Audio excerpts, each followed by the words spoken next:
구세군 하면 연말에 자선 낭비로 유명합니다. 그 구세군의 창시자가 누구인가?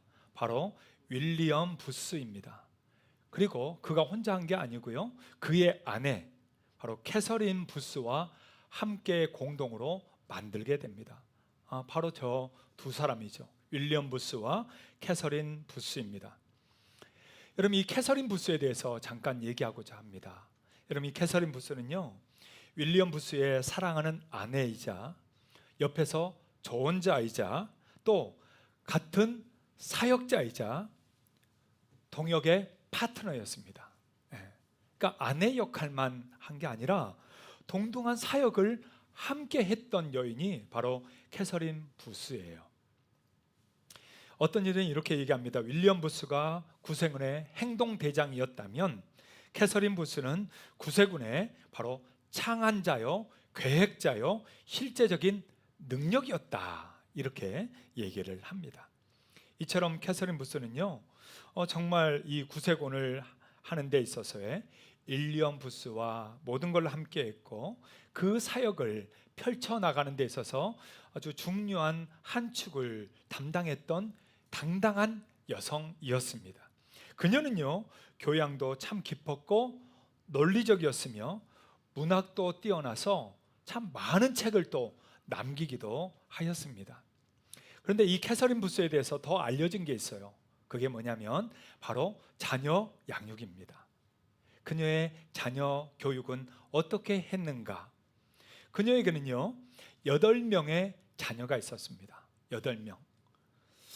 자녀들 모두 각자의 방면에서 아주 최고의 기량을 발휘하고 영향력을 발휘했던 자녀들로 다 자라게 되고요, 그리고 부모님이 하고 있는 바로 이 전도 사역, 특별히 구세군의 모든 일들을 옆에서 힘있게 도왔고 또 이끌어줬던 이들이 바로 이 다 자녀들입니다.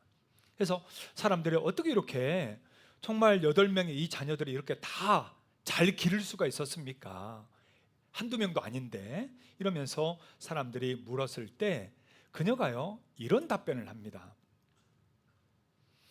언제나 악마보다 앞서기 때문입니다. 나쁜 습관을 배우기 전에 좋은 습관을 먼저 가르치고, 악마가 나쁜 생각을 가르치기 전에 내가 먼저 좋은 생각을 가르치고, 악마가 나쁜 지혜를 가르치기 전에 내가 먼저 하나님의 지혜를 가르치고, 악마가 사단의 거짓과 위선과 악을 가르치기 전에 내가 먼저 뭘 가르쳤어요? 하나님을 가르쳤기 때문입니다. 이런 대답을 한 거죠. 여러분, 이런 대답은 사실 쉽지가 않아요. 보통은 어떻게 이렇게 잘 길렀습니까?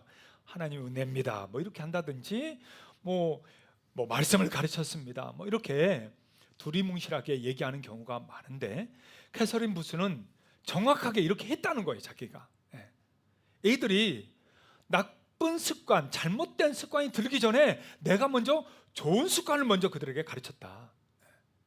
그들이 세상에서 정말 사단의, 악마의 그런 속삭임, 악마의 지혜, 세상의 이치를 배우기 전에 하나님의 이치, 하나님의 말씀, 하나님의 지혜를 먼저 가르쳤다.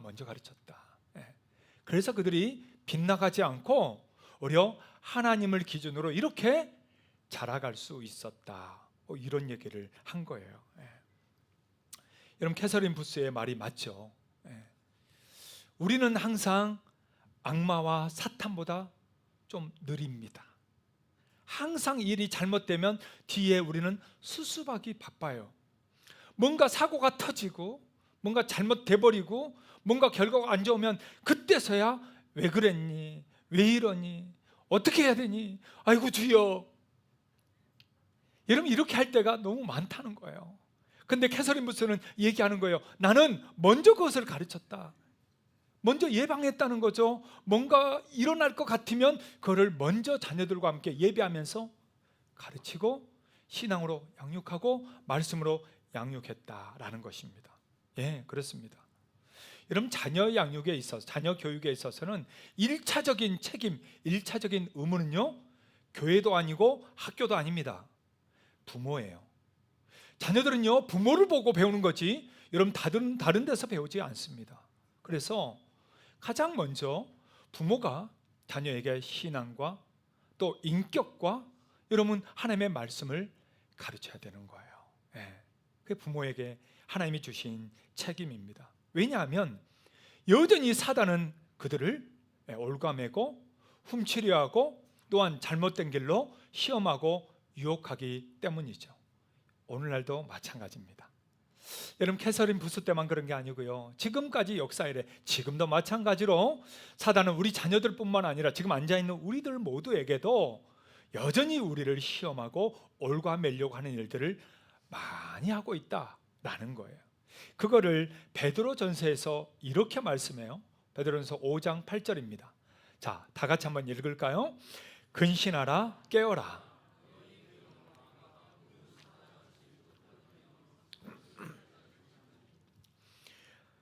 대적 마귀가 누구를 찾는다고요? 삼킬 자를 찾는다. 삼킬 자를. 그러니까 오늘날에도 많은 사람들을 삼키기 위해서 그렇게 두루 찾고 다닌다는 거예요. 지금 이 예배 시간에도 막 딴 생각하는 분들 있죠. 그런 분들 주님이 아니고 사탄이 찾는 거예요. 사탄이 삼키를 잘 찾아서 우는 사자처럼 삼켜버리겠다는 거예요. 오 주여. 그러기에 우리는 어떻게 해야 됩니까? 역시 방금 그 앞부분에 얘기했잖아요. 근신하라, 깨어라. 할렐루야. 근신하고 깨어 있어서 사단 마귀에게 삼키는 게 아니라 오히려 그것을 이기고 승리하는 우리 모든 성도들 될 수 있기를 축복합니다. 여러분, 오늘 성경은요, 특별히 그 위대한 다윗의 아들 압살롬의 반역 사건이에요. 오늘 QY파 여러분 목장 모임할 때 나누는 내용입니다. 그 사랑했던 아들 압살롬이 반역합니다. 그리고 다윗은 이 난을 피해서요, 지금 피신하고 도망갑니다. 그때 압살롬은요, 이 왕궁에 무혈 입성하는 거예요. 그냥 입성해가지고 다 차지해 버립니다. 이때 압살롬의 모사가 누구였느냐? 원래 다윗의 모사였던 아히도벨이에요. 아히도벨이 배신해서 압살롬에게 가서 그 모든 계략을 가르치면서 바로 이 왕궁까지 차지하게 된 것입니다. 이때 또 다윗의 모사는 누구였는가? 다윗의 모사는 다윗의 친구였던 후세였습니다. 후세. 그래서 오늘 본문에는 두 사람의 계략이 나옵니다. 아히도벨과 후세, 이 두 사람의 계략이 나오게 돼요. 근데 참 놀라운 것은 이 아히도벨의 계략이 아주 뛰어나고 좋거든요. 그런데 이 계략을 통해서 사단의 계략을 우리한테 보여줘요. 사단의 계략을 보여주고 또 후세의 계략을 통해서 하나님의 계략을 또 우리에게 보여주고 있습니다.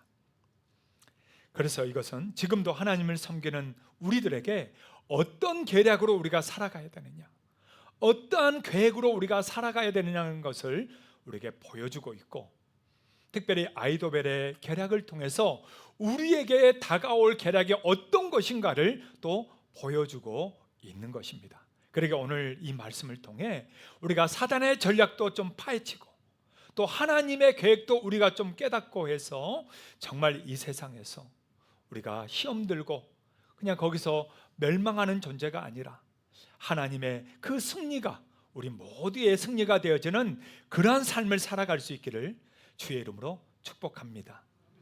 할렐루야. 자, 그러면 우리가 먼저 알아야 될 계략은 무엇일까요? 첫 번째는요, 아히도벨의 계략입니다. 누구의 계략이요? 아히도벨의 계략이에요. 다윗 왕과 그를 따르는 사람들은 피신해서 이제 지금 도망가고 있습니다. 이때 압살롬 예루살렘 왕궁을 차지했어요. 그때 아히도벨에게 너의 계략을 알려달라라고 얘기합니다. 이때 아히도벨은요, 이런 계략을 얘기하게 됩니다. 자, 아히도벨의 계략, 우리가 읽었던 본문에 바로 그 앞에 1절에서 4절에 나오고 있어요. 자, 1절에서 4절 같이 한번 읽을까요? 아히도벨이 또 압살롬에게 이르되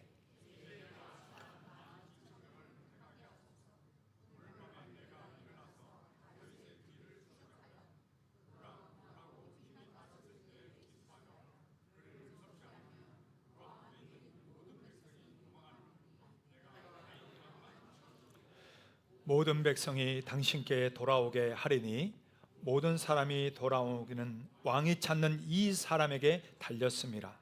그리하면 모든 백성이 평안하리이다 하니 압살롬과 이스라엘 장로들이 다 그 말을 옳게 여기더라. 예. 여러분, 압살롬이 몇 명을 데리고 가겠다고요? 12,000명을 데리고 가겠다는 거야. 그래서 다윗의 뒤를 지금 쫓아가서 이 밤에 내가 다 쳐 죽이고 그리고 돌아오겠습니다. 왕에게 영광과 평안을 제가 다 끼치겠습니다 라는 전략을 지금 얘기하고 있는 거예요. 여러분, 이게 무슨 병법이요? 퀴즈입니다. 무슨 병법? 아주 쉬운 거예요. 이거는 기습 공격입니다.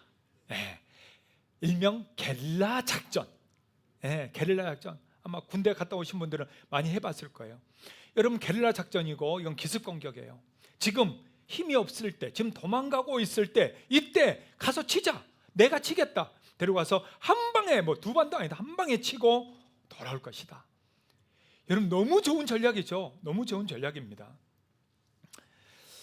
이 전략을 아히도벨이 딱 얘기하고 있는데요. 근데 그 아히도벨의 이 전략의 얘기가 진짜 사단의 전략과 너무 똑같아요. 사단의 전략과 너무 똑같아요. 자, 그러면 오늘 우리에게 정말 사단이 어떤 전략들을 가지고 우리에게 다가오고 공격하는가를 좀 이 부분을 통해서 알 필요가 있습니다. 자, 첫 번째는요, 사단은 우리가 피곤하고 약할 때 공격합니다. 언제 공격해요? 피곤하고 약할 때요. 2절에 이렇게 말씀합니다. 자, 2절 앞부분 한번 같이 읽어볼까요? 그가 고나고 힘이 빠졌을 때 기습하여.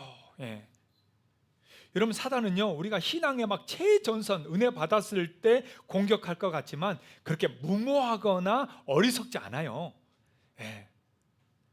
대신 어느 때냐? 우리가 좀 힘이 빠졌을 때, 피곤할 때, 지쳐 있을 때, 여러분, 그때 시험거리들을 준다는 거예요. 여러분, 그때 시험거리를 줍니다. 여러분, 국가들도 마찬가지예요. 강성한 나라, 국방이 아주 튼튼한 나라를 서로가 공격하지 않아요. 좀 만만한 나라, 좀 약한 나라, 그럴 때 그런 나라들을 공격하고 뭔가 이익을 얻어내잖아요. 사단도 마찬가지입니다. 여러분, 우리가요, 마음이 좀 약해졌을 때, 좀 심신이 허약해졌을 때, 지쳤을 때, 피곤할 때, 여러분, 그때 시험거리들을 준다는 거예요. 교회를 통해서든 사람을 통해서든 누구의 말을 통해서든 관계를 통해서든 여러분, 그때 시험거리를 주게 되는 거예요. 여러분, 예수님이 십자가를 앞두고 이제 기도하시잖아요. 그때 기도할 때 제자들에게 기도를 부탁합니다. 너희도 좀 깨서 기도해 줘라. 이렇게 부탁을 합니다. 근데 그 제자들이 기도를 하지 않아요. 그리고 나서 예수님이 그 제자들에게 한 말이 있습니다. 뭐라고 했느냐? 우리가 아주 많이 써먹는 말이에요. 마태복음 26장 41절. 자, 같이 한번 읽어볼까요? 마음에는 원이로되. 여러분, 써먹어 보신 분 있어요, 없어요? 아마 거의 대부분 써먹을 거예요. 자, 새벽 예배 좀 갑시다. 마음은 원이로되 육신이 약합니다. 이것 좀 같이 해볼까? 마음은 원이로되 육신이 약합니다. 우리가 많이 써먹잖아요. 예수님의 제자들이 그랬습니다. 마음은 원이로되 육신이 약. 그래서 이걸 예수님이 하신 말씀이에요. 근데 정말 이들의 육신이 약하고 마음이 허약해짐에 따라서 어떻게 했어요? 예수님이 십자가에 붙들려 갈 때 제자들 다 도망가 버립니다. 베드로 어떻게 했어요? 예수님을 배신합니다. 그냥 모른다고 해버려요. 기도하라 할 때 기도하지 않으니까 어떻게 되는 거예요? 비신앙적으로 가는 거예요. 예수님 다 버리고 가버리는 거예요. 그래서 예수님이 방금 이 말씀을 하기 전 바로 앞부분에서 이런 말을 합니다. 방금 읽었던 41절 한번 전체 한번 다 같이 읽어볼까요? 시험에 들지 않게 깨어 기도하라. 마음에는 원이로되 육신이 약하도다 하시고, 예. 시험에 들지 않게 뭐 하라고요? 깨어 기도하라. 깨어 기도하라. 여러분, 시험에 들 것 같다 하면 뭐 하라는 얘기예요? 깨어서 기도하라는 얘기예요. 근데 우리가 시험에 들 것 같으면 어떻게 해요? 더 기도 안 해. 예. 시험에 들면 어떻게 해요? 더 교회 안 나와. 예. 한번 두고 봐라, 두고 봐라. 이러면서 더 안 나오고, 오히려 더 피하고, 오히려 더 예배나 말씀보다는 오히려 더 세상과 더 가까워져요. 그래, 한잔 할까? 뭐 이러면서. 예. 세상적으로 더 가까워진단 말이에요. 그러니까 어떻게 되는 거예요? 시험에 그냥 확 빠져버리는 거죠. 여러분, 그렇게 되는 겁니다. 근데 오늘 주님은 우리에게 알려주고 있는 거예요. 사단은 반드시 네 마음이 약할 때, 네 심신이 고단할 때, 그때 너에게 시험거리를 준다. 보통 때는 그냥 들리는 말 한마디 이런 거 아무것도 아니야. 근데 내가 약해지면 그 한마디가 내게 가시가 돼요. 아무것도 아닌데 그때는 내게 너무나도 상처가 되는 거예요. 예. 그때 시험에 들기 쉽다라는 것입니다. 그때 그러면 우리는 뭘 해야 되느냐? 깨어 뭐하라? 기도해야 될 줄 믿으시길 바랍니다.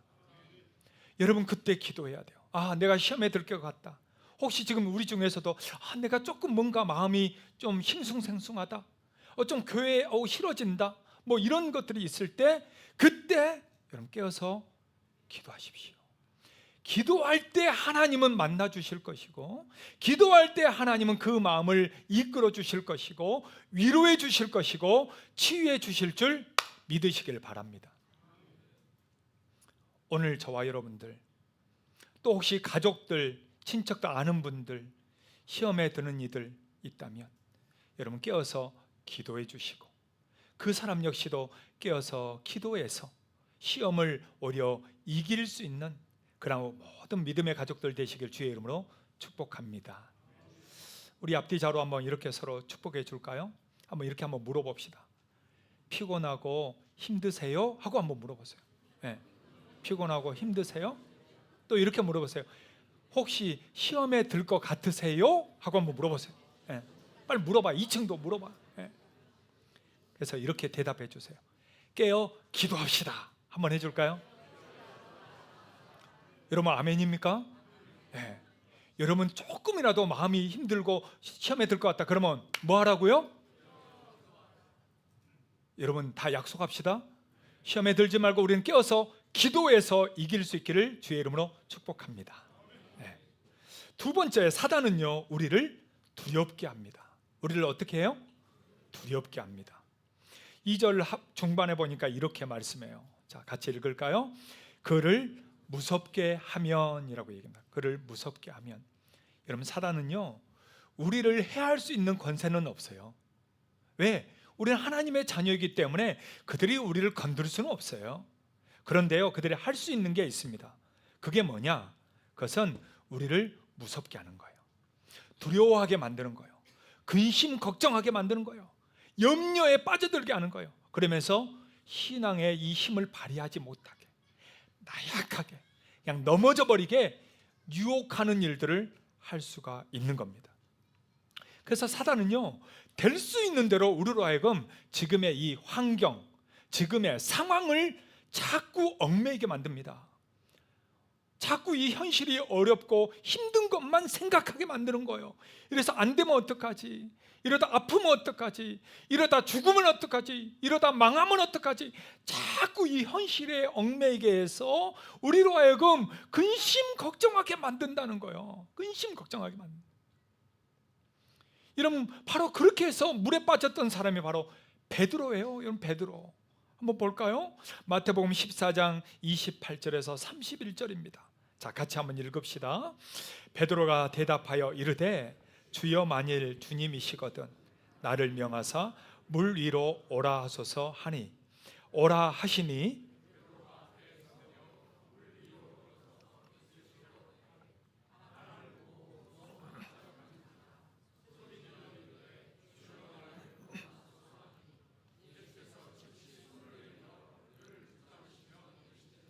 믿음이 작은 자여 왜 의심하였느냐 하시고. 여러분, 베드로가요 물리를 걸었어요. 역사 이래 그런 사람이 여러분 어디 있어요? 엄청난 기적을 지금 경험했잖아요. 그런데 그가 다시 물에 빠지고 있습니다. 왜요? 왜 빠지고 있어요? 바람을 보고 무서워하면서 빠져버립니다. 여러분, 이거를 우리 주님이 지금 알려주고 있는 거예요. 우리로 하여금 정말 베드로와 같이 이렇게 두렵게 떨게 만드는 것, 여러분 이게 사단의 전략이라는 거예요. 성도들이 이것을 극복할 수 있는 유일한 방법이 뭐냐?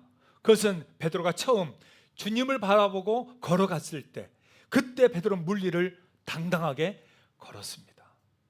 여러분, 우리 성도들이 시험에 빠지지 않고 정말 끝까지 믿음으로 살아갈 수 있는 방법은 누구를 바라보는 거예요? 여러분, 주님을 바라보시기를 축복합니다. 히브리서 12장 2절 이렇게 말씀합니다. 자, 다 같이요. 믿음의 주요 또 온전하게 하시는 이인 예수를 뭐하자? 바라보자. 할렐루야. 사랑하는 여러분, 두렵습니까? 무섭습니까? 걱정거리가 있습니까? 뭔가 힘든 일 때문에 여러분 마음에 염려가 있습니까? 그때 주님을 바라보십시오. 현실과 상황 보다 보면 우리는 다 절망할 수밖에 없어요. 인간의 마음이라 어쩔 수 없어요.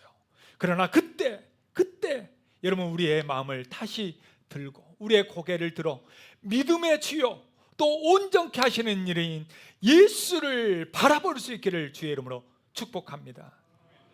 옆에 있는 분들 잊지 말라고 얘기해 줄까요? 힘들 때 예수님 바라보세요. 한번 해줄까요? 네. 할렐루야. 여러분, 힘들수록 어려울수록 더 걱정될수록 누구를 바라보라고요? 여러분, 그렇게 할 수 있겠죠? 아멘. 네. 세 번째요, 사단은요 우리를 도망가게 합니다. 여러분, 사단은요 우리를 도망가게 만들어요. 2절 뒷부분에 보니까 이렇게 말씀합니다. 자, 같이 읽을까요? 그와 함께 있는 모든 백성이 도망하리니. 예. 사단의 유일한 목적은 뭐냐? 성도들로 하여금 만왕의 왕이신 예수로부터 도망가게 만드는 거예요. 떨어지게 만드는 것입니다. 여러분, 사단의 목적이 그거예요. 예. 우리로 하여금 예수님으로부터 예수님을 저버리고 도망가게 만든다라는 거죠. 그걸 위해서 온갖 방법을 다 동원하면서 예수님을 마치 무능한 자처럼 아무것도 도와주지 않는 자처럼 여기게 만든다라는 것입니다. 그래서 아마 사람들이 이런 말 하는 건 많이 들어봤을 거예요.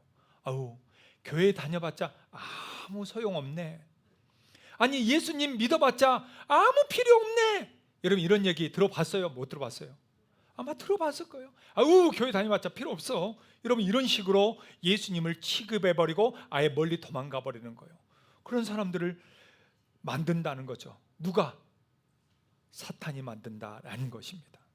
여러분, 이것은요 자연스러운 게 아닙니다. 뭐 우리가 교회 다니다 보면 실족해서 뭐 그럴 수 있지, 아니에요. 이거는요 사단의 치밀한 전략이라는 거예요. 그 사람으로 하여금 믿어봤자 소용없게, 예수님 뭐 그게 뭐 별거 아닌 것처럼 여기게 만들어서 그냥 지 생각대로 지 맘대로 자기 방법대로 그냥 살게 멸망의 길로 인도한다라는 거죠. 예. 그래서 제자들도 도망간 거 아니겠어요? 그래서 지금 시대에도 많은 사람들이 특히 코로나 때 다 도망간 거 아니겠습니까? 여러분, 우리는 생각할 필요가 있습니다. 무엇을요? 교회를 피하고 예수님을 피하고 신앙을 피하고 싶을 때 반드시 생각하십시오. 이건 자연스러운 게 아니라 사단의 계략이라는 것을, 사단이 이렇게 만들고 있고 내가 거기에 놀아나고 있다는 것을 여러분 반드시 기억할 수 있기를 바랍니다. 그리고 우리는 만왕의 왕이신 주님을 섬기는 것이지 상황이나 사람에 의해서 이리저리 흔들리는 신앙이 되지 않기를 주의 이름으로 축복합니다. 흔들리지 마십시오. 헤매지 마십시오.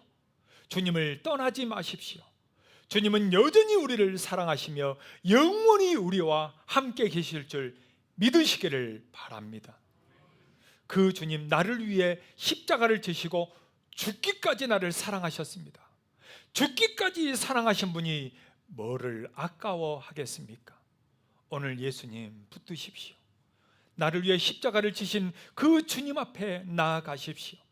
절대 주님에게서 도망가지 마십시오. 인생 끝까지 주님과 함께 살다가 저 천국에서 영생 복락을 누릴 수 있는 우리 모든 성도들 되시길 주의 이름으로 축복합니다. 우리 앞뒤 좌우로 이렇게 서로 한번 축복합시다. 도망가지 마세요. 한번 해줄까요? 네. 또 이렇게 얘기해 주세요. 이제는 도망갈 데도 없어요. 네. 여러분 아멘입니까? 네. 사단은요, 네 번째, 왕을 죽이려 합니다. 2절 마지막 부분에 이렇게 말씀하죠. 내가 다윗 왕을 뭐하고? 쳐 죽이고. 예. 여러분 이게 아히도벨의 지금 계략이에요. 아히도벨이 내가 다윗 왕을 내가 쳐 죽이겠다는 거예요. 여러분 다윗은 사울에 대해서 어떻게 했어요? 기름 부은 자를 내가 칠 수 없다라고 했습니다. 하나님이 그걸 합당하게 여겼어요. 그런데 아히도벨은 어떻게 했어요? 내가 다윗 왕을 뭐하고? 쳐 죽이겠다. 여러분 이게 사단의 전략이에요. 여러분 이게 사단의 전략입니다. 사단의 궁극적인 공격 목표는 누구냐? 만왕의 왕이신 예수 그리스도입니다. 궁극 목표는 예수 그리스도예요. 그래서 우리 안에 있는 믿음을 시험하고 유혹하고 우리를 바로 시험에 들게 만드는 거죠. 그 왕을 죽이기만 하면 백성들의 자연이 흩어지고 모든 통치권이 자기에게 올 거 아닙니까? 여러분 그러나 우리가 기억해야 될 게 있습니다. 그것은 다른 게 아니고요, 이미 예수님은 십자가에서 승리하셨습니다. 여러분 믿습니까? 여러분 예수님은요 이미 죽음을 이기셨습니다. 아멘. 이미 주님은요 사흘 만에 부활하셨습니다. 아멘. 이미 예수님은 승리하셨어요. 그렇기 때문에 오늘 이 시대를 살아가는 우리 모든 성도들은 승리하기 위해서 싸운 게 아니에요. 이미 승리한 싸움을 우리는 걸어가고 있는 것입니다. 이미 예수님이 십자가 부활을 통해 이미 다 이겼어요. 이미 다 이겼습니다. 그 이긴 걸 우리는 그냥 뒤따라 걸어가는 겁니다. 이걸 자꾸 넘어지게 하기 위해서 사단이 공격하는 거지, 사단이 우리를 어떻게 하지 못해요. 여러분 믿음만 가지고 있다면 그 모든 것을 이기고 승리할 줄 믿으시길 바랍니다. 여러분 야구 좋아하세요? 야구. 저도 야구 좋아합니다. 야구 그래도 조금씩 이렇게 보시는 분, 예. 저도 봅니다. 예. 보시는 분. 2층은 아무도 안 보십니까? 예. 저기는 축구만 보십니까? 근데 저는 하이라이트를 봅니다. 전 뭐 저녁 예배 있고 뭐 이러면 못 보다가 나중에 집에 가서 하이라이트를 봐요. 근데 하이라이트가 참 좋아요. 여러분 하이라이트는 결과를 알고 보는 거예요? 모르고 보는 거예요? 이미 알고 봐. 그러니까 볼 때 막 홈런을 맞고 역전당하고 해도 마음이 편할까? 안절부절할까? 편안합니다. 예, 편안해요. 저도 괜찮아. 지금 지고 있어도 괜찮아. 어차피 8회 말에 역전할 거거든. 예, 어차피 다시 역전할 거라 괜찮아. 투수가 못 던지고 교체돼. 괜찮아 그냥 뭐. 예, 어차피 오늘 게임 이겼거든. 이게 우리의 싸움이란 거예요. 여러분 하이라이트 보면서 안절부절하는 사람 있어요? 어떻게 지면 어떻게? 여러분 이거는 진짜 정상이 아니요. 예. 이미 이겼는데. 여러분 이 싸움을 하고 있는 거예요. 우리는 이걸 기억해야 돼요. 우리는 이미 이긴 싸움을 하이라이트처럼 이미 알고 싸우는 거다. 이미 우리는 결과를 아는 존재입니다. 여러분 예수님이 이미 승리하셨어요. 그렇기 때문에 이 땅에서 때로는 험난 파도가 있기도 하고 이길 때도 있고 질 때도 있고 좋을 때도 있고 어려울 때도 있고 이런 일들이 우리 앞에 왔다 갔다 하지만, 그러나 우리가 안절부절하지 않을 것은, 편안하게 우리가 살 수 있는 이유는 이미 우리는 뭘 안다? 결과를 알기 때문입니다. 할렐루야. 승리하신 예수님, 오늘 우리도 이미 승리했고 그 승리의 길을 걸어갈 뿐이라는 것을 이 땅에서도 걸어갈 뿐만 아니라 영원한 천국에서 우리가 복락을 누릴 것을 우리는 이미 알고 있기 때문에 이 땅에서 때로는 힘들고 때로는 어렵고 때로는 상황이 안 좋다 할지라도 그것과 상관없이 우리 주님과 함께 정말 평안을 누리면서 할렐루야, 주님 감사합니다. 힘들어도 주님, 결국 주님이 이겨내게 할 줄 믿습니다. 주님이 이 험난 파도도 넘어가게 하실 줄 저는 믿습니다. 이 믿음으로 하루하루 걸어갈 수 있는 우리 믿음의 동역자들 다 될 수 있기를 예수의 이름으로 축복합니다. 우리 앞뒤좌우로 이렇게 한번 서로 격려해 줍시다. 당신은 이미 승리하셨습니다. 한번 할까요?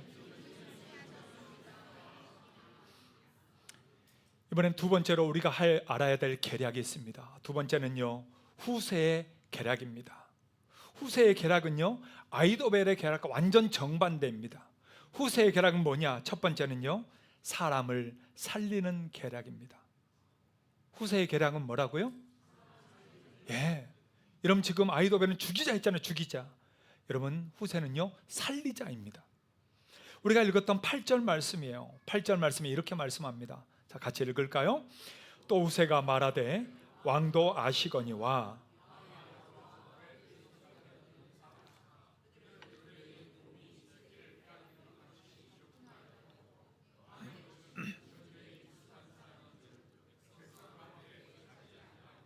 네. 여러분 지금 후세가 말하는 그 뒤로 쭉 말한 게 뭐냐면 오늘 밤에 가봤자 안 된다는 거예요. 오늘 밤에 가봤자 왕과 그의 용사들은 진짜 영웅이고 용사이기 때문에 갔다가는 당장 우리는 진다. 그러니까 지금은 살려두고 보내자. 우리가 뒤에 오려 나중에 계획을 세워서 그때 한 번에 몰아치자 하면서 지금 다윗과 그의 군대를 살려주는 계략을 말하고 있습니다. 예. 후세의 모략 때문에 사실 다윗과 그의 용사들은 요단강을 건너가서 마하남까지 안전하게 도착하게 됩니다. 예, 맞아요. 후세의 계략은요, 다른 게 아닙니다. 다윗에게 피난할 시간을 벌어주는 거예요. 예. 그리고 이 압살롬과 그의 사람들, 그들에게 있어서의 죽이는 것이 아니라 살릴 계략을 그는 말하게 되는 것이죠. 여러분 이게 예수님이 이 땅에 오신 목적과 동일합니다. 예수님이 이 세상에 오신 이유, 그것은 사람을 죽이기, 심판하기 위해서가 아니요, 오히려 사람의 생명을 살리고 구원하기 위해서 오신 줄 믿습니다. 우리가 너무나도 잘 아는 요한복음 3장 16절 말씀이 바로 그 말씀이에요. 자, 같이 한번 읽어볼까요? 하나님이 세상을 이처럼 사랑하사 독생자를 주셨으니 이는 그를 믿는 자마다 멸망하지 않고 영생을 얻게 하려 하심이라. 그를 믿는 자마다 뭐하지 않고 멸망하지 않고 뭐를 얻어요? 영생을 얻을 줄 믿으시길 바랍니다. 여러분 우리 주님이 오신 것은 바로 그겁니다. 죽이기 위해서, 심판하기 위해서 오신 게 아니에요. 주님은 살리기 위해서, 구원하기 위해서 오셨습니다. 하나님의 계획은 우리를 살리는 겁니다. 우리를 구원하시는 것입니다. 여러분 후세를 통해서 그런 계략을 한 것처럼 우리 하나님의 계획은요, 오늘 우리가 하나님의 자녀로 구원받고 하나님의 은혜와 긍휼과 용서를 받아들이고 그분 앞에 영원히 함께 살아가는 생명을 주시는 것이 하나님의 계획인 줄 믿으시기를 바랍니다. 그러기에 오늘 저와 여러분, 우리도 이 땅에 살면서 아직도 하나님을 모르고 죽어가는 이들 얼마나 많습니까? 그들을 향해서 우리도 살리는 일, 후세처럼 생명을 구원하는 일, 영혼을 건지는 일을 쉬지 않기를 주의 이름으로 축복합니다. 주님은 잃어버린 양을 찾기 위해서 오셨다고 했습니다. 주님은 한 영혼이라도 살리기 위해서 오셨다고 했습니다. 그렇다면 오늘 우리들도 내게 주어진 또 한 영혼을 살릴 수 있는, 또 한 영혼을 주님께로 인도하는 그러한 복된 삶을 살아갈 수 있기를 예수의 이름으로 축복합니다. 후세의 계략의 두 번째는요, 여호와의 뜻에 따른 계략입니다. 여러분 후세가 계획했지만 여호와의 뜻을 따라 했다는 거예요. 14절 말씀입니다. 자, 같이 한번 읽을까요? 압살롬과 온 이스라엘 사람들이 이르되 아렉 사람 후세의 계략은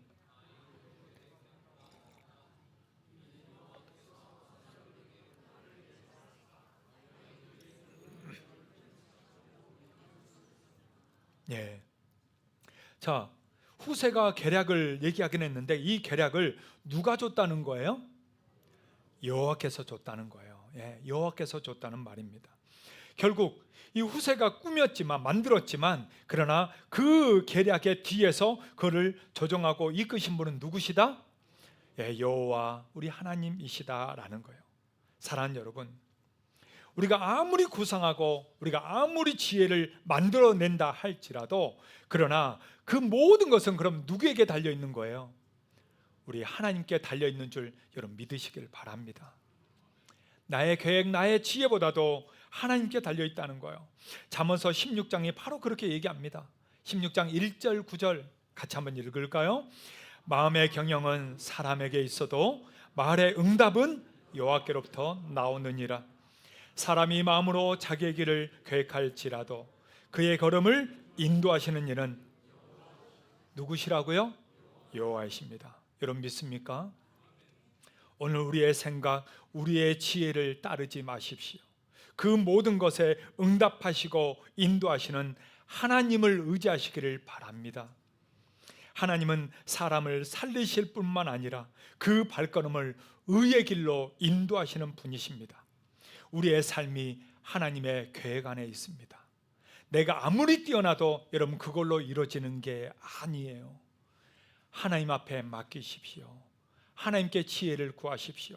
그러면 그분은 반드시 후히 주시고 넘치게 하실 것입니다.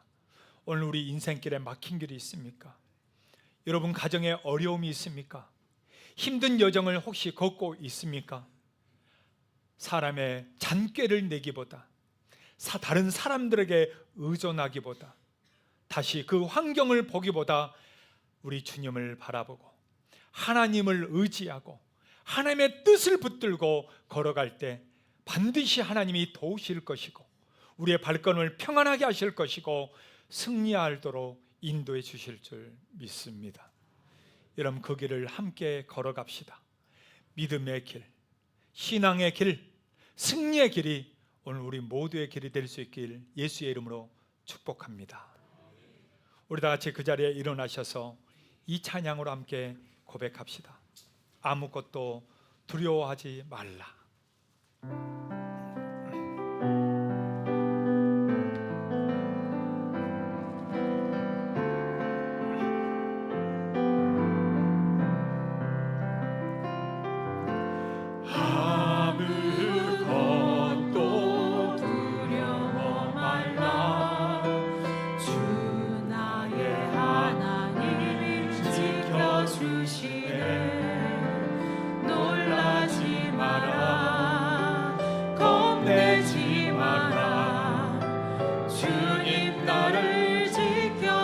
다시 두 손을 들고 아무것도 두려워 말라. 아무것도 두려워 말라. 주 나의 하나님이 지켜주시네. 놀라지 마라.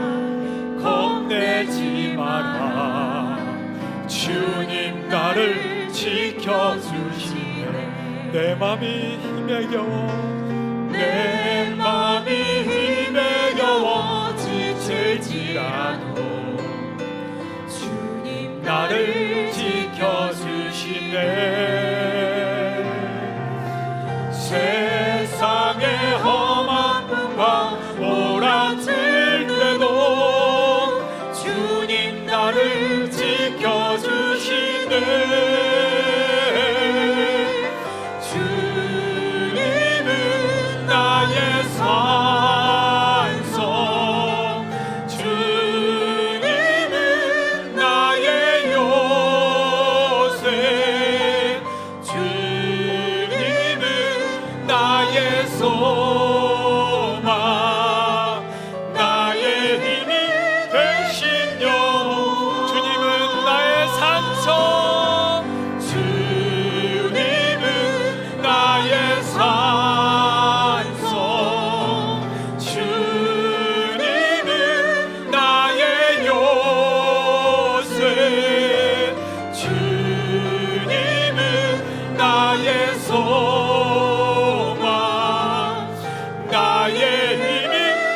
되신 여호와. 여러분 같이 한번 기도할까요? 하나님, 때로는 생각지 못한 일들이 우리에게 다가오기도 하고, 때로는 몸이 아프고 마음이 병들고 힘든 시기가 오고, 때로는 자녀들, 가족들에게 어려움이 올 때 있을지라도 하나님, 그때 우리가 상황 보고 환경 보고 사람 봐서 낙심하고 쓰러지는 것이 아니라 주님을 바라보게 하여 주시옵소서. 이미 우리로 하여금 승리하게 하시고 오늘도 우리의 삶에 개입하시고 역사하시는 하나님을 의지하게 하여 주시옵소서. 나의 지혜와 계략이 아닌 하나님의 놀라우신 계획 가운데 살게 하여 주시옵소서. 우리 다 같이 주여 한번 우리가 함께 기도할까요? 주여. 오 하나님 아버지, 오늘 우리의 마음, 우리의 삶을 주님 앞에 읊다가 오 하나님 아버지, 오늘도 우리의 삶에 때로는 생각지 못한 어려움, 때로는 하나님 우리의 삶에 큰 낙심과 어려움이 다가온다 할지라도 결코 우리가 낙심하지 않을 것은 오 주님, 우리 하나님께서 오늘도 우리에게 개입하시고 오늘도 우리에게 역사하시고 오늘도 우리의 삶의 중심에 우리 하나님이 계심을 믿기 때문입니다. 오 하나님, 우리의 상황, 우리의 환경을 보지 않겠습니다. 주님 바라보기를 원합니다. 주님 의지하기를 원합니다.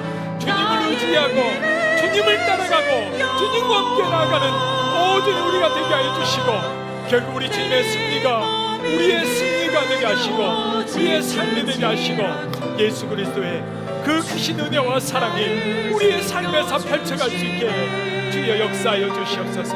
지친 이들 있습니까? 아픈 이들 있습니까? 낙심하고 염려하는 이들 있습니까? 오 주님 함께하여 주시고 우리 하나님 역사하여 주셔서 오 주님의 평강으로, 주의 계획으로, 주의 개입으로 주님이 평안케 하여 주옵소서. 주님이 역사하여 주시옵소서. 주님은 나의 요새, 주님은 나의 소망, 나의 힘이 되신 여호와.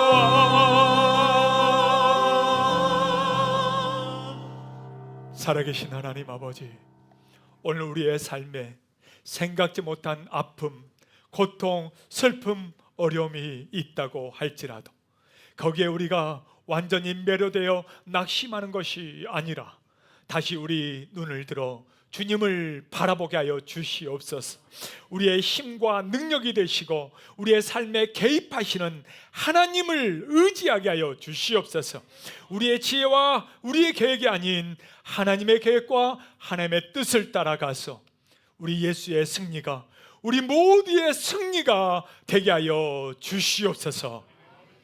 이제는 우리 주 예수 그리스도의 은혜와 하나님의 사랑하심과 성령의 강권하심이 오늘 예수 그리스도의 승리를 의지하고 그 믿음으로 나아가서 승리하기를 소망하는 우리 모든 성도들 머리 위에, 가정 위에, 자녀들 위에, 생업 위에 이제부터 영원토록 함께 있을지어다. 아멘.